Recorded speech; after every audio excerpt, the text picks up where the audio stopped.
Was ist das? Was ist das? Neues Setup?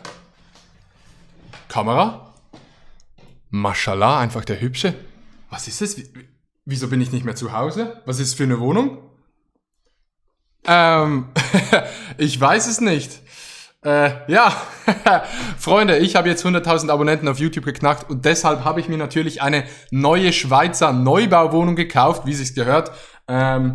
Oder vielleicht auch absolut nicht. Nee, ist nicht meine eigene Wohnung. Das hier ist eine Ferienwohnung und ich und Milo Romani ist noch nicht da, wie man sehen kann. Wir werden jetzt eine Woche lang ab heute auf Twitch streamen. Jeden Morgen, jeden Abend. Nicht am Stück. Jeden Morgen und jeden Abend werden wir streamen. Wir werden hier einen Kochstream machen. Digga, wir haben so viel Platz. Wir können hier alles machen. Es ist huge. Es wird richtig nice. Wir machen eine Streaming-Woche hier aus dieser Wohnung. Das ganze Zeugs hier ist verkabelt und so. Ich freue mich richtig drauf. Jeden Tag streamen. Das heißt, ich muss euch jeden Tag sehen. Darauf habe ich gar keinen Bock. Auf jeden Fall, schaltet ein. Heute Abend, 8:00 Uhr, geht es los mit der Streaming-Woche.